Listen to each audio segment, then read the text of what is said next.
I'm Ryan with Advanced Fuel Dynamics, and this is our ultimate streetable track car build.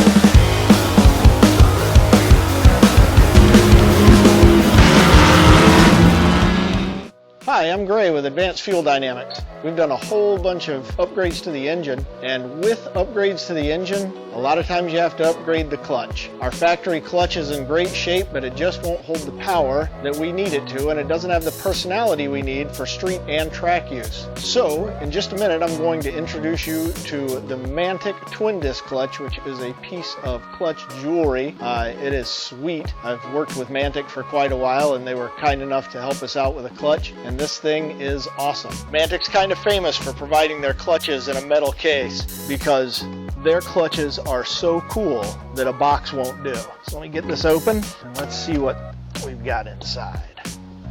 Haha! This is the Mantic Twin-Disc Clutch. So one of the reasons that we wanted to go with a twin-disc clutch is because we wanted power holding without a lot of leg effort, and that's something that most twin-disc clutches can give you. But there's a big drawback to a lot of twin-disc clutches, and that is they kind of operate like an on-off switch. The Mantic clutch, one of the big advantages to it is it does have a progressive uptake. So one disc hits at a time. That means you can creep the thing forward just like a regular old stock clutch, but on the track it's going to hold loads of power and shed tons of heat, and those are really important things if you want high performance. This clutch is a stack up of a billet pressure plate. You can see how nicely it's anodized. It's also SFI rated, so it's safety rated for racing.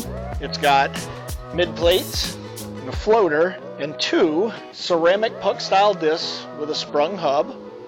So I'm going to get this thing on the back of the engine, do some measurements, and we'll see how it goes. Alright, we're ready to install our Mantic clutch and flywheel setup on the back of this LS7. The first thing you do with a Mantic clutch, most of them, is load the pressure plate bolts from the back of the flywheel. So there's a groove in the back of the flywheel that'll hold these bolts, keep them from moving. Alright, so we've coated these flywheel bolts with PTFE sealant. The holes in the crank on this go into the oil passage. So if we don't seal the bolts, we're going to have oil coming out through our flywheel bolts. And that is not a good situation. So if you're doing an LS, make sure you seal the bolts. When you're putting your flywheel in, you torque it in steps, and you're going to torque in a star pattern.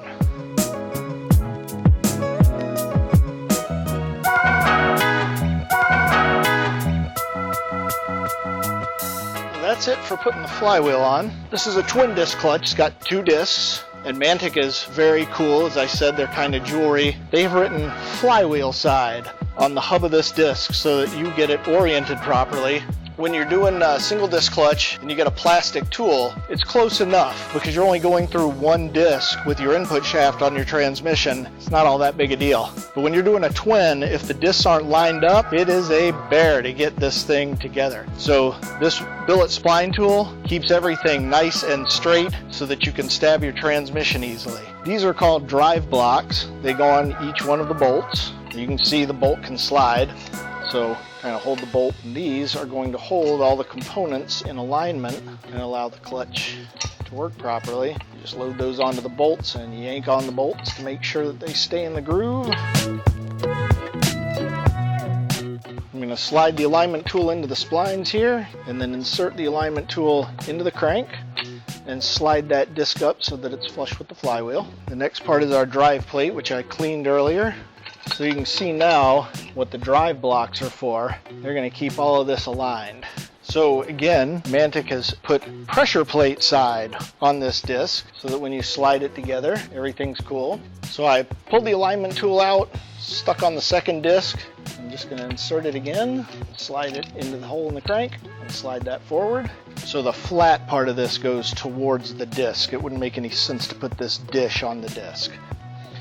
And I'm going to pull on those bolts again, make sure they're all where they're supposed to be. So now we're just going on with our billet clutch cover. So this is another really clever thing that Mantic has done. See these reliefs in the flywheel? They actually correspond to the bolts. So if you're having trouble with a bolt backing out, you can just slide your finger back there and hold the bolt, which would be really hard if you were reaching around the outside of the flywheel. So we're going to put on the nuts and washers for the pressure plate. Pressure plate washers are actually a conical washer. They're a spring washer. They're pretty cool little pieces. Don't lose them. You won't find them at your local auto parts store. But you want the cone, the open side, to be facing the pressure plate. So basically what I'm looking for here is for these drive blocks to touch the flywheel. That's going to get me close without going past the torque requirement. So I've already got this set to 25. Just going to run this in again, and I'm just going to give it kind of a soft grunt on the first pass.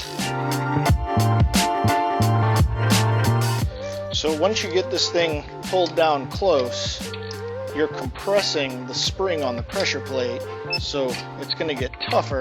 So I'm just making sure everything's going down flat before I do a final torque. Some of them you'll think are tight, and the pressure plate will get closer to the flywheel, and all of a sudden it's not tight anymore.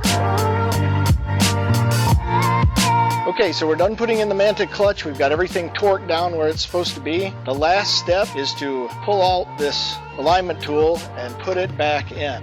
As long as this thing doesn't have resistance going in, it's going to be the same as stabbing your transmission into the clutch. So if this thing's still aligned, you can see how easy that is to move in there. That means it's going to be super easy to put your transmission through this clutch, which is going to be a big deal. So we definitely want to thank our friends at Mantic. We've known the guys at Mantic for a long time. Jeff is a good friend, and they helped us a lot, not only with choosing the right clutch for how we're going to use the car on the track and on the street, they also helped us understand why the application was appropriate.